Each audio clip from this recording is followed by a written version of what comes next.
Bismillahirrahmanirrahim. Assalamualaikum warahmatullahi wabarakatuh. Segala pujiannya milik Allah Rabb semesta alam yang telah memberikan pada kita karunia nikmat yang begitu besar, sehingga pada kesempatan kita kali ini kita dapat berjumpa kembali di dalam channel Maki Media Channel, yang mudah-mudahan channel yang dapat berguna bagi seluruh umat. Para pemirsa yang berada di rumah sekalian, bagaimana kabarnya? Kembali lagi dengan kami dengan kajian kita, yaitu kajian ilmu balaghah. Pada kesempatan kita kali ini kita akan mencoba meneruskan penjelasan kita tentang ilmu ma'ani di dalam ilmu balaghah. Setelah sebelumnya kita sudah menjelaskan tentang ijaz, musawah, ijaz, dan itnab. Mungkin bagi para pemirsa yang baru bisa silahkan cek video kita yang sebelum-sebelumnya. Oke, mari kita mulai dengan membaca basmalah. Bismillahirrahmanirrahim. Pada pertemuan sebelumnya kita sudah menjelaskan panjang lebar mengenai musawah, ijaz, dan itnab, dan beberapa contoh yang mewakili bagian-bagian tersebut. Nah, untuk sekarang kita akan membahas tentang faktor atau sebab-sebab terjadinya ijaz. Ya. Faktor-faktor atau sebab-sebab yang menjadikan ungkapan seseorang mengungkapkan suatu dengan ijaz, itu ada beberapa faktor. Yang pertama adalah apa? Tashilul hifzi. Tashilul hifzi. Apa itu tashilul hifzi? Yaitu memudahkan supaya orang yang mendengarkan bisa langsung hafal. Contoh seperti kata ungkapan ijaz yang kemarin saya ungkapkan, innamal a'malu binniyat, bahwa segala sesuatu itu tergantung kepada niat.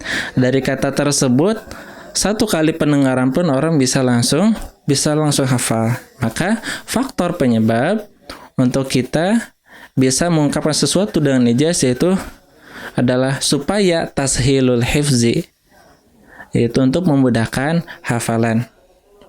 Yang kedua adalah takribul faham. Apa itu takribul faham? Yaitu supaya pemahaman antara penjelasan pertama ataupun dengan penjelasan yang terakhir itu saling berdekatan.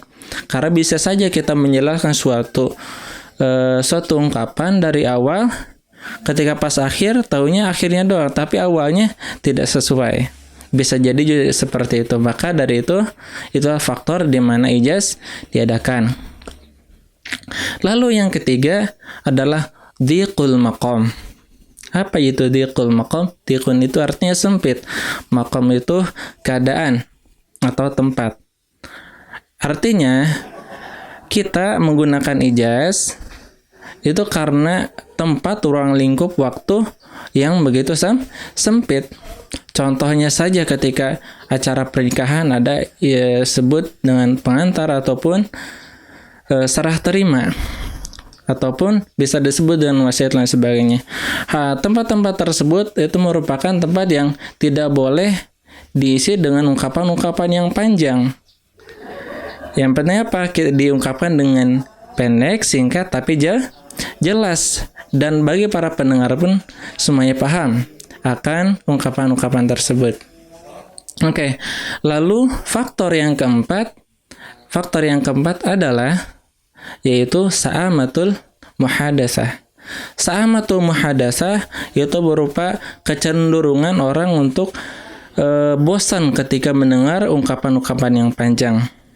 Karena ijaz itu kan singkat. Maka ketika suatu perbincangan yang harusnya singkat akan tetapi diperpanjang, maka akan mendatangkan kecenderungan untuk bisa kecenderungan bosan di dalam mendengarkan perkataan tersebut. Maka dari itu ketika kita dalam posisi berbicara dengan orang yang sibuk, maka kita tidak diperkenankan untuk berbicara atau mengobrol di depannya itu dengan ungkapan-ungkapan yang panjang-panjang memperpanjang pembicaraan. Cukup dengan pembicaraan yang singkat saja. Ya. Lalu yang kelima, faktor yang kelima adalah al-ikhfa. Apa itu al-ikhfa? Yaitu menyembunyikan sesuatu. Itu artinya singkat padat supaya dia atau pendengar tidak bertanya-tanya lagi atau tidak menjalar ke sesuatu yang rahasia. Itu dia al-ikhfa, yaitu untuk menyembunyikan sesuatu. Nah, dari faktor-faktor tersebut, 5 faktor tersebut mendukung adanya ijaz, yaitu mengungkapkan sesuatu dengan kalimat yang singkat namun maknanya jelas. Tadi yang pertama adalah apa? Tashilul hifzi, supaya orang itu dapat mudah untuk menghafalnya. Maka dari itu para ulama terdahulu itu kalau misalkan membuat suatu kitab itu mereka menjadikannya singkat. Jadi kitab-kitab ulama itu sekecilnya itu mungkin bisa dijabarkan, kalau misalkan dijabarkan itu bisa menjadi suatu kitab yang besar. Maka dari itu para ulama supaya para muridnya atau para pembaca bisa mudah menghafal, mereka menjadikan karangan tersebut itu menjadi sangat ringkas, maka ada disebut dengan mutun dan lain sebagainya.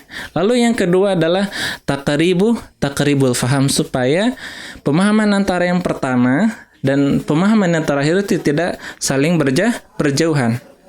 Lalu yang ketiga apa?